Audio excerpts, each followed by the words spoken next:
नमस्कार साथियों, स्वागत है आपका संविधान की वीडियो में। संविधान को हम 3 पार्ट में ख़त्म करेंगे। भाग पहला हम आपको आज दे रहे हैं, अगली वीडियो में आपको भाग 2 देंगे और उसके बाद में अगली वीडियो में भाग 3 देंगे। तो पहला क्वेश्चन है, संविधान क्या है? संविधान एक ऐसा दस्तावेज है जिसमें नागरिकों के अधिकारों और शासन प्रणाली का प्रावधान होता है। ठीक है, संविधान में प्रावधान होता है। क्वेश्चन ऐसे पूछा जाएगा, संविधान में प्रावधान होता है। 2 ऑप्शन दिए होंगे, नागरिकों के अधिकारों या फिर शासन प्रणाली। इन दोनों में से एक सही टिक किया जाएगा। संविधान क्या है? नागरिकों के अधिकार और शासन प्रणाली। ठीक है, इस तरीके से तैयार कर लीजिएगा। संविधान के प्रकार, 2 प्रकार के संविधान हैं अभी तक विश्व में। एक लिखित संविधान है और एक अलिखित संविधान है। लिखित संविधान वह संविधान जो संविधान सभा के द्वारा क्रमबद्ध रूप से लिखा जाता है, जैसे संयुक्त राष्ट्र अमेरिका का संविधान और भारत का संविधान। संयुक्त राष्ट्र अमेरिका का संविधान सबसे पहला लिखित संविधान है और भारत का संविधान सबसे बड़ा लिखित संविधान है। ठीक है, अलिखित संविधान ऐसा संविधान जिसको किसी भी संविधान सभा के द्वारा क्रमबद्ध रूप से नहीं लिखा गया हो, आवश्यकता अनुसार विकास हुआ हो, जैसे ब्रिटेन का संविधान। ये अलिखित संविधान किसका है? ब्रिटेन का संविधान। ठीक है, अगले टॉपिक पर नोट दिया हुआ है, नोट में देखिए,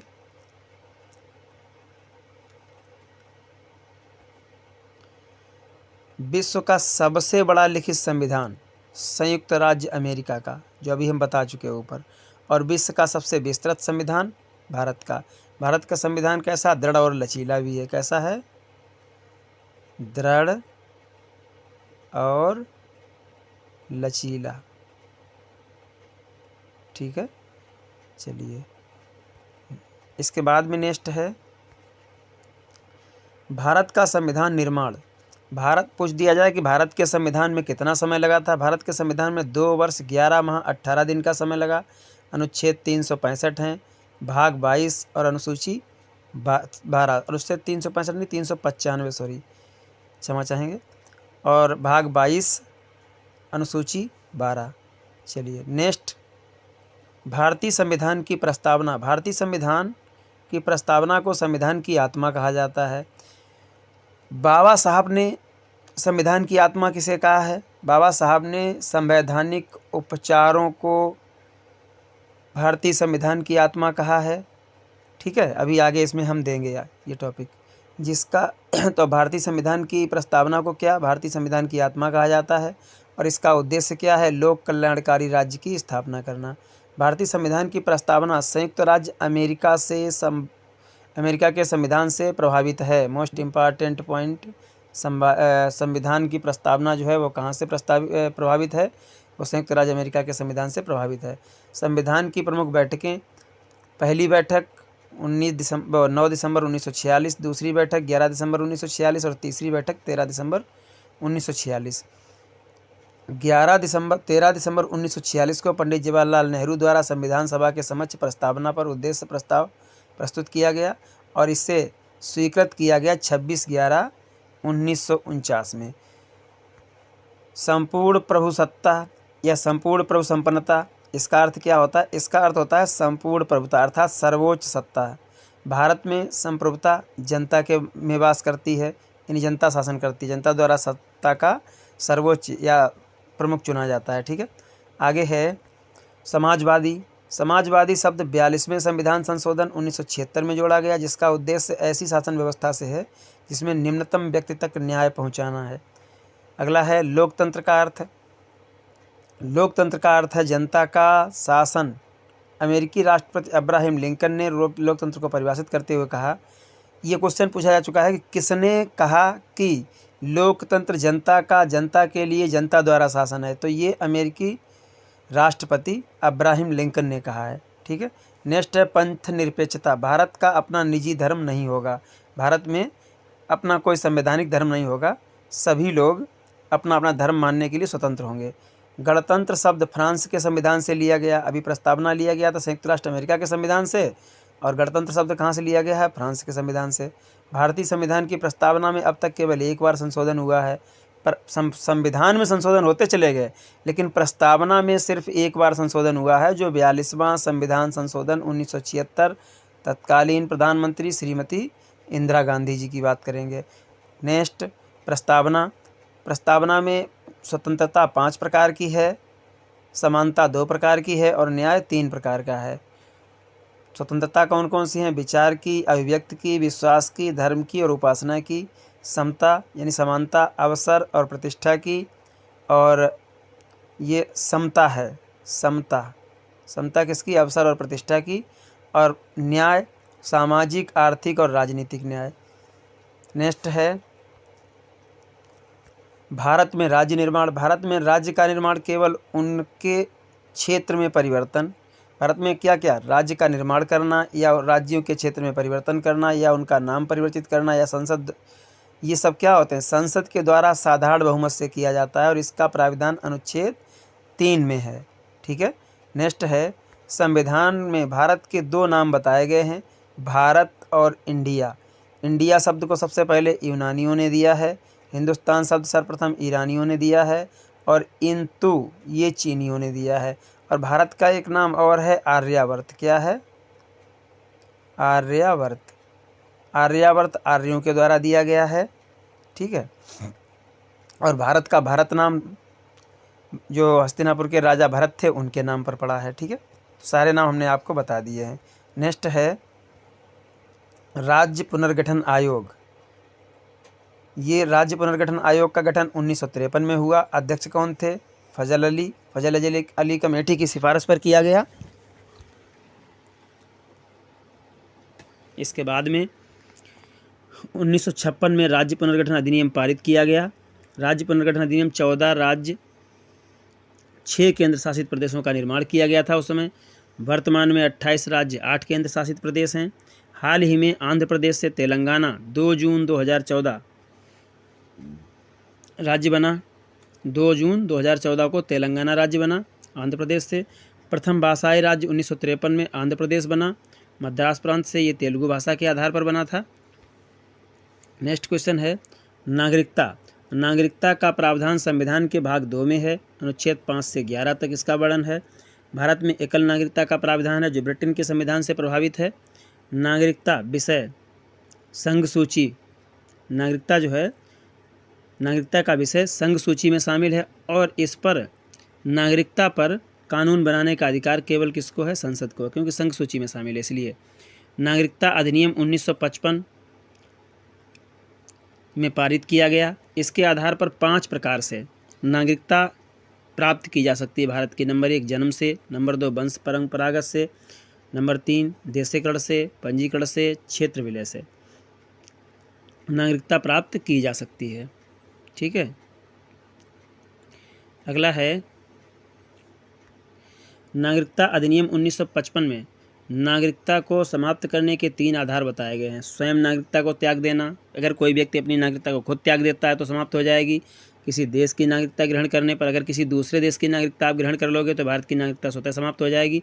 या फिर संसद द्वारा उसको किन किन आधारों पर समाप्त किया जाए दिया गया है। संसद के द्वारा देशद्रोह के आधार पर समाप्त की जाए, या किसी महिला द्वारा विदेशी पुरुष से विवाह करने पर समाप्त की जाए, या फिर किसी भारतीय नागरिक के द्वारा 7 वर्ष से अधिक समय तक विदेश में प्रवास करने पर समाप्त की जाए। ठीक है। ये जो है 3 तरीके हैं। अगला है मूल अधिकार। मूल अधिकार का प्रावधान संविधान के भाग 3 में है। अनुच्छेद 12 से 35 तक बात करेंगे मूल अधिकार की। मूल अधिकार संयुक्त राज्य अमेरिका के संविधान से प्रभावित हैं और मूल अधिकार में 7 अधिकारों का प्रावधान है, जबकि वर्तमान में कुल 6 अधिकार हैं। जो मूल संविधान था उसमें 7 अधिकार थे, वर्तमान में 6 अधिकार हैं।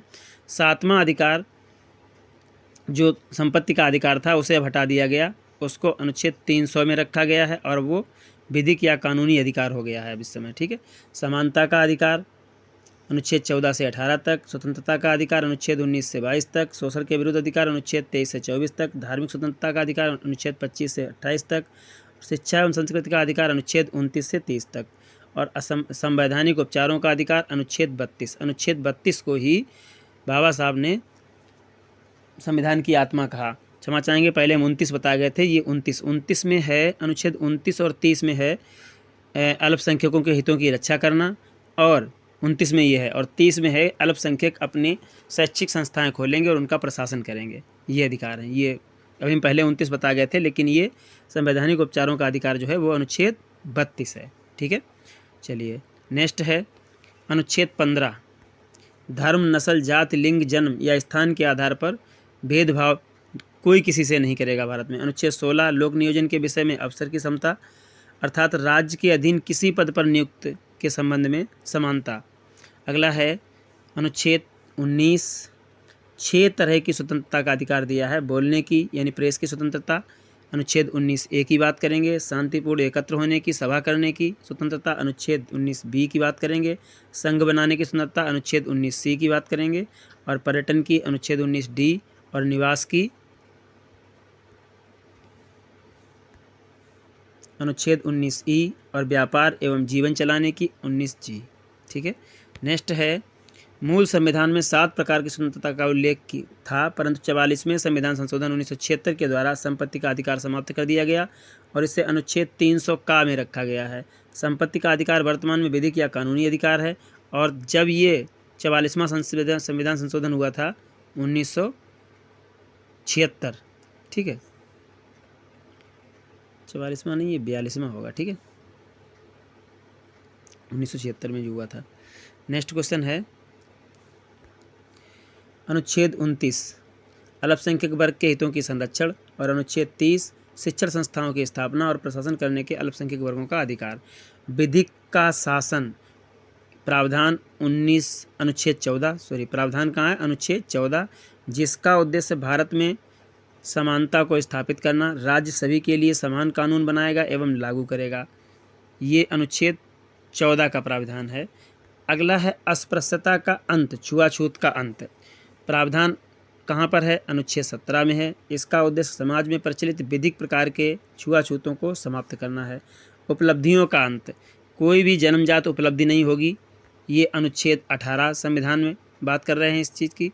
इसका उद्देश्य विशेषाधिकार को समाप्त करना, समता मूलक समाज की स्थापना, सैन्य व शिक्षा के क्षेत्र में उपलब्धियां प्रदान की जा सकती हैं। और भारत सरकार द्वारा भारत रत्न, पद्म विभूषण, सेना द्वारा परम चक्र आदि जो अभी तक जो पुरस्कार दिए जाते हैं या उपलब्धियां दी जाती हैं वो अनुच्छेद 18 के तहत ही दी जाती हैं। नेक्स्ट क्वेश्चन है अनुच्छेद 23, बलात् श्रम का निषेध। अनुच्छेद 23 में बात करेंगे बलात् यानी बलात् श्रम, यानी बलपूर्वक कोई आपसे श्रम नहीं करा सकता है। बंधुआ मजदूरी नहीं कराएगा, देवदासी नहीं रखेगा, बालकों का व्यापार नहीं किया जाएगा। ठीक है, अगला है अनुच्छेद 24, बाल श्रम का अंत। अनुच्छेद 24 के अंतर्गत 14 वर्ष से कम बच्चे को कभी कहीं भी किसी भी फैक्ट्री में मजदूरी नहीं कराई जा सकती है। अगला है अनुच्छेद 21, शिक्षा का अधिकार, हर व्यक्ति को शिक्षा का अधिकार होगा। और अनुच्छेद 21 जो बात कर रहा है वो किसकी बात कर रहा है, इसे 86वें संविधान संशोधन 2002 के द्वारा जोड़ा गया है। इस अनुच्छेद में प्रावधान है कि 6 से 14 वर्ष के बालकों को निःशुल्क एवं अनिवार्य शिक्षा का प्रबंध राज्य द्वारा किया जाएगा, राज्य सरकार करेगा, और संपूर्ण भारत में 1 अप्रैल 2010 से ये लागू है। नेक्स्ट है अनुच्छेद 32, संवैधानिक उपचारों का अधिकार, जिसको अनुच्छेद 32 को डॉक्टर भीमराव अंबेडकर ने संविधान का हृदय एवं आत्मा कहा। इस अनुच्छेद के तहत कोई भी व्यक्ति सर्वोच्च न्यायालय के से मूल अधिकार की सुरक्षा प्राप्त कर सकता है। सर्वोच्च न्यायालय मूल अधिकारों की रक्षा के लिए अग्रांकित 5 रिटें जारी कर सकता है। वो कौन कौन सी 5 रिटें होंगी, बंदी प्रत्यक्षीकरण, परमादेश, प्रतिषेध, उत्प्रेषण, अधिकार परीक्षा। ठीक है, नेक्स्ट देखिए नीति निर्देशक तत्व। प्राविधान कहाँ है, नीति निर्देशक तत्व को भाग 4 में रखा गया है। अनुच्छेद 36 से 51 की बात करेंगे। ये आयरलैंड के संविधान से लिए गए हैं नीति निर्देशक तत्व। नीति निर्देशक तत्व अबाध योग्य यानी अविवाद योग्य होना चाहिए। ठीक है, अबाध इसको जो है न्यायालय में चुनौती नहीं दी जा सकती है। नीति निर्देशक तत्व के माध्यम से भारत में लोक कल्याणकारी राज्य की स्थापना होती है। नीति निर्देशक तत्व भविष्य का मूल अधिकार हैं। नेक्स्ट है अनुच्छेद 40, ग्राम पंचायत का गठन। इसका उद्देश्य भारत में लोकतांत्रिक विकेंद्रीकरण की स्थापना करना है। ग्राम पंचायत का गठन कि ग्राम पंचायतों का गठन किया जाएगा और चुनाव कराए जाएंगे।